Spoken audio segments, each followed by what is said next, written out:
Hello everyone, welcome to this lecture in which we will learn about backpropagation but in a very intuitive manner.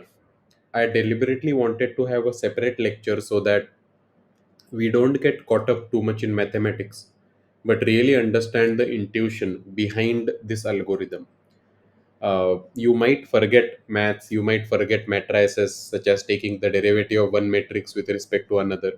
But once you have an intuitive understanding of backpropagation, you will never forget it.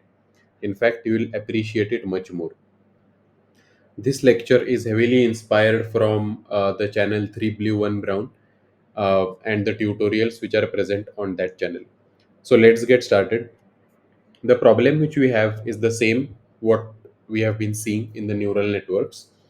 uh, we have data collected from cats and dogs, and we are measuring three things: whisker length, pupil diameter, and the ear flappiness index. Now, the question is that if we have been given a new data, such as if we are given a new set of these three measurements, can we predict whether it's a cat or a dog based on these measurements? And the task is to construct a neural network to make this prediction. Okay, so this is the way our neural network looks like. We have the input layer which has three inputs x1, x2, and x3. This is the first hidden layer, this is the second hidden layer, and this is the output. In the output, the final classification is whether it's a cat or whether it's a dog. Now, every particular layer will have weights associated with it. So this layer, if you see, if you look at this layer, every neuron, this neuron, and this neuron will have three weights. So there will be nine weights here. Similarly, there will be nine weights here, and there will be nine weights, and there will be three weights here. Apart from these weights, every neuron here, this one, this one, this one, this one, this one, this one, and this one will have a bias term associated with it. So these will be the weights which are typically associated with this neuron. As we have seen already, every neuron does three basic things. The first thing is the summation operation. So let's say the inputs are x1, x2, x3, and the weights are w1, w2, w3. So it does this summation operation. Then it adds a bias term to it, and then it applies an activation function. So in this case, we are looking at the sigmoid activation function. Now, if you look at this output neuron here, the way this output neuron works is that we will find this quantity, and if it's greater than zero point 0.5, then we will say that it's a cat. If it's less than zero point 0.5, then we will say that it's a dog. Okay, when we say we want to design a neural network to be able to make this prediction, ultimately what we mean is that so let me write down the weight matrices here. So here it's w1, w01, here it's w2, w02, and here it's w3 and w03. So what I want to do is I want to find the optimal w1, w2, w3, W01, W02, and W03. I want to find the best values of these. And these would involve a number of weights. So we have already seen that W1 will be a 3 by 3 matrix because every neuron here will have three weights. So there will be nine weights total. So this will be a 3 by 3 matrix. W2 will be a 3 by 3 matrix because every neuron here will have three weights.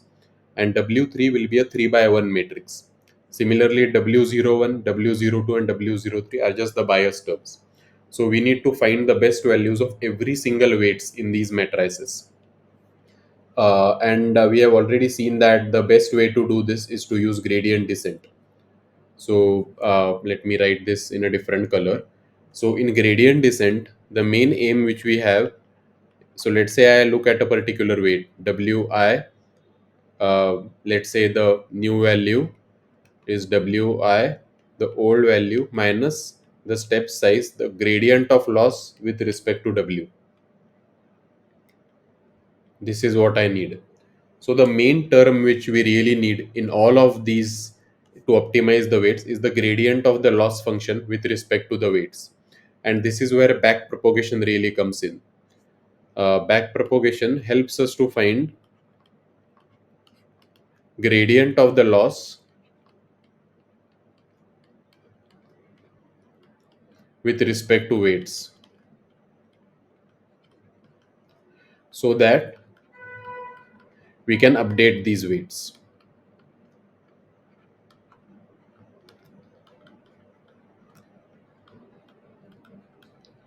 Today we are going to look at a very simple intuition as to uh, we'll look at the gradient of the loss function, and we will look at how different neurons contribute, or how the weights of neurons contribute to this gradient, through which we will also understand the basic intuition behind the backpropagation algorithm itself.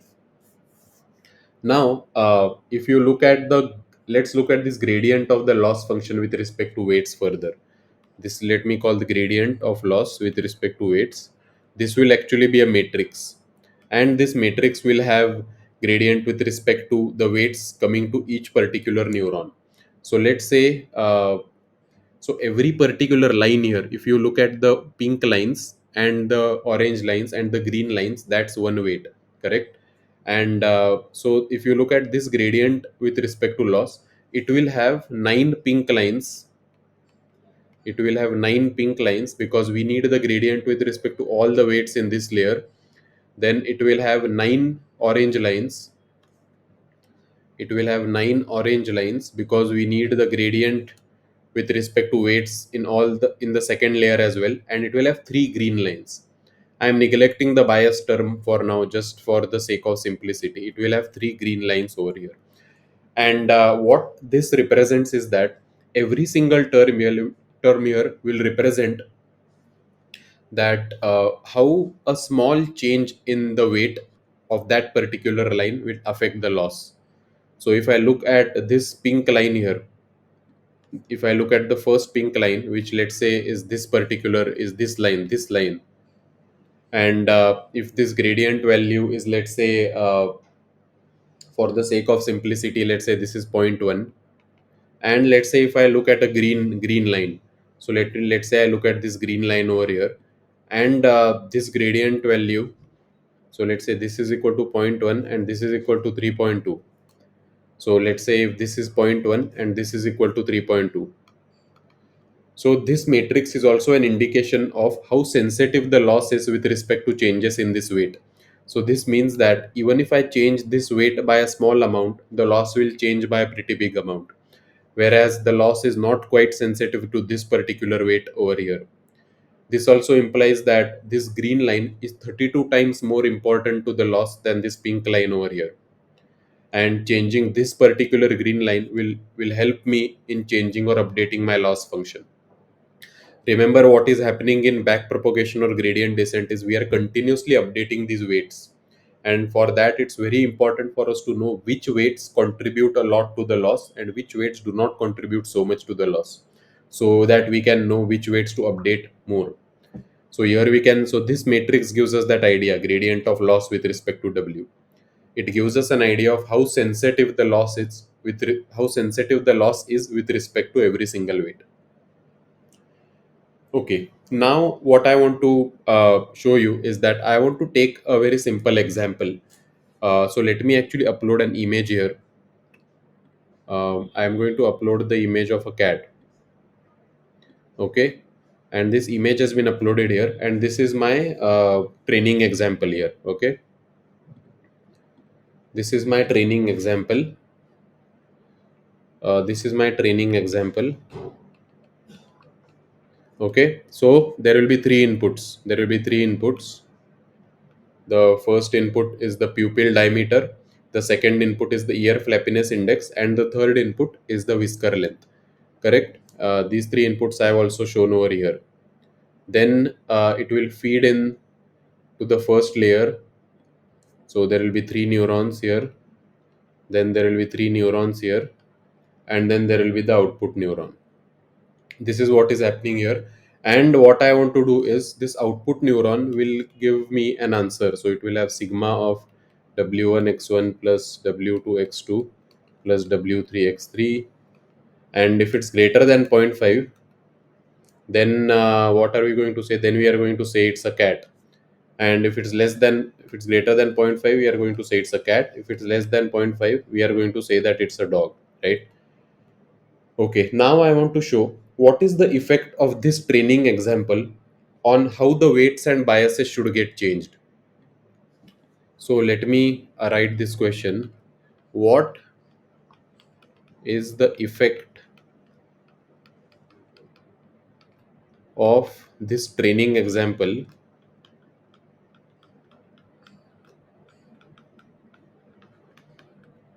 on how the weights and biases get changed? So let's say that we have reached a stage in the training process where the output of this particular neuron,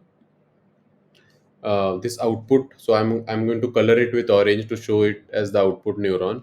So let me also write it down here. So let's say we have reached a stage where the output of this neuron is equal to let's say the output of this neuron is zero point 0.2, which means that sigma of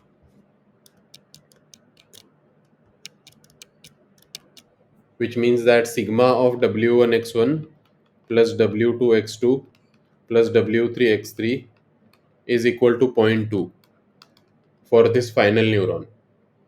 Okay, now is that good for us? It's not, because if it's less than zero point 0.5, so the neural network is going to incorrectly classify that this is a dog.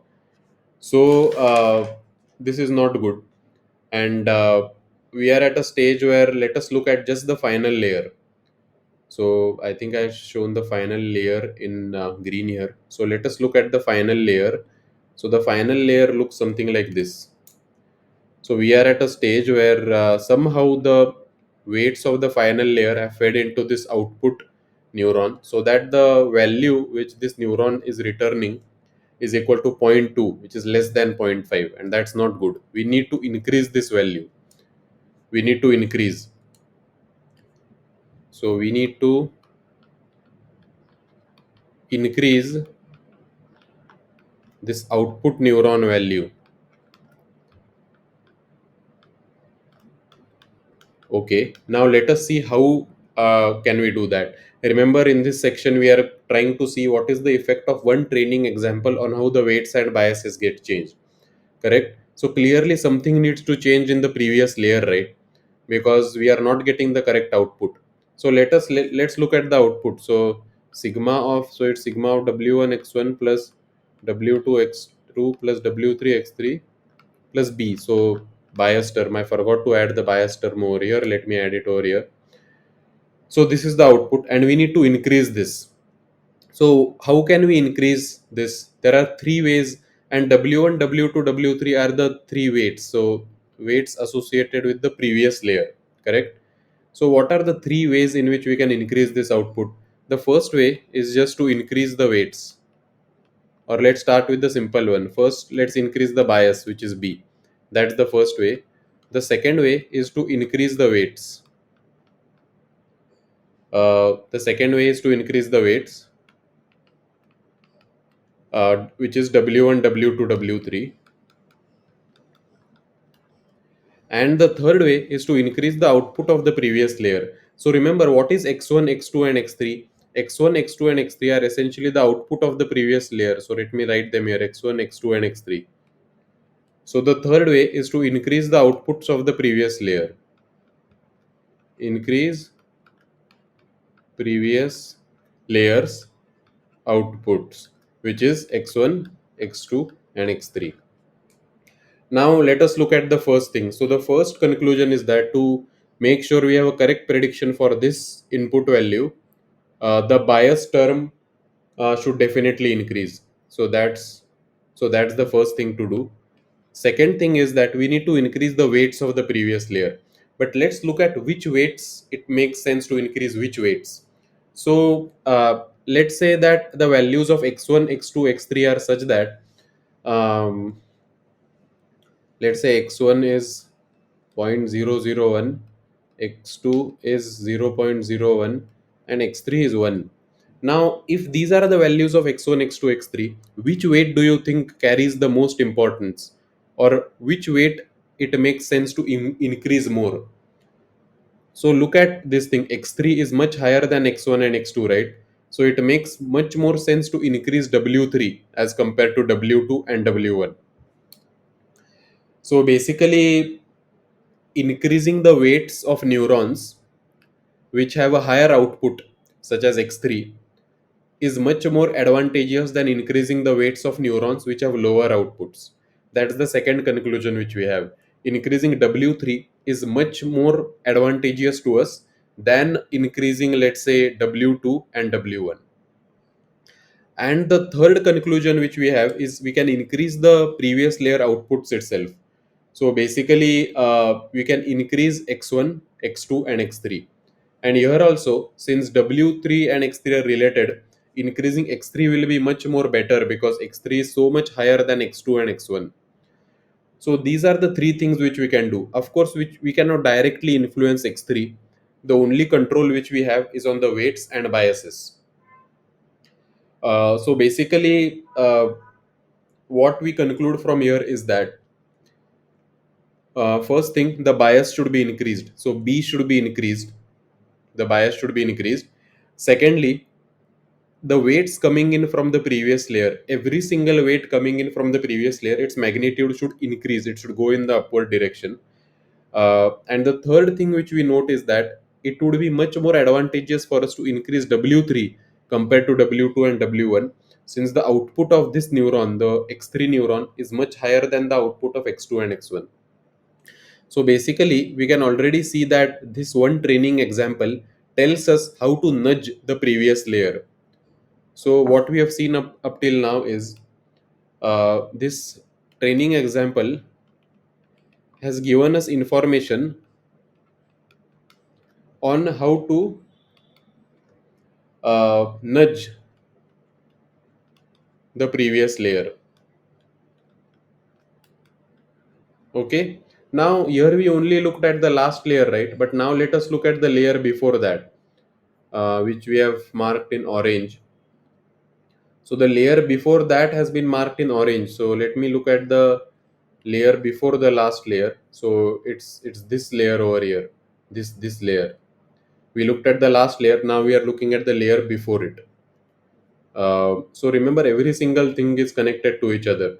So the last layer gave us information on how to change the weights in this, how to change these weights. These.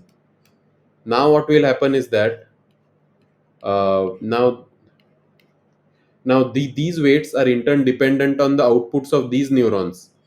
So in order to change these weights, or in order to change the outputs from these neurons, so remember, one recommendation from the last layer is that we need to increase previous layer outputs, and previous layer outputs will only be increased if the weights of the earlier layer are increased.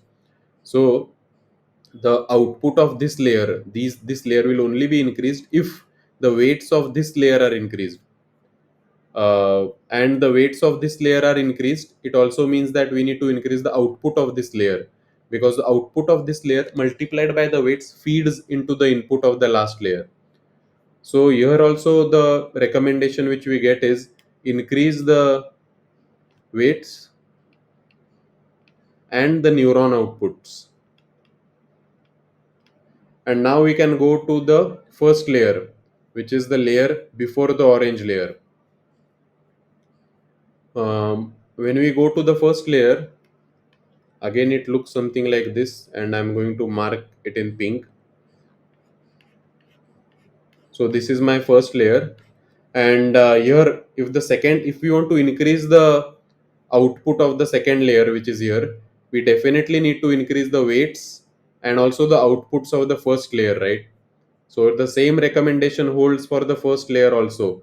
We need to increase the weights and the neuron outputs of the first layer as well. This is the main essence of backpropagation. You see what we are doing here. We get, so if we start from the output, and we get a list of nudges or a list of changes which need to be applied to the previous layer. And then we keep on moving backwards. Then that gives us a list of nudges or changes which need to be applied to the layer before that. and then that gives us a list of changes which need to be applied to the layer before that. So that's why it's called back propagation. So what's essentially happening is that, let's say if we have a training example, okay, and there are some weights in this neural network, we start from the last layer and we look at what are the changes which need to be made in the weights of this last layer so that the output is correct. We then realize that to make the changes in those weights, we need to change the weights of the previous layer, so we move backwards. And to make the changes in the weights of the previous layer, we need to make changes in the first layer, then we move even backward.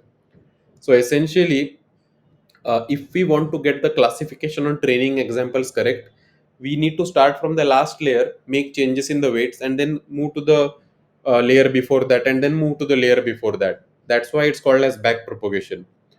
So now if you look at the gradient of the loss with respect to W, if you look at the gradient of the loss with respect to the weight, uh, what I have just recommended to you right now, the different things which I have just recommended to you right now, the different nudges which are needed in the weights. So this matrix will contain values which are proportional to these nudges.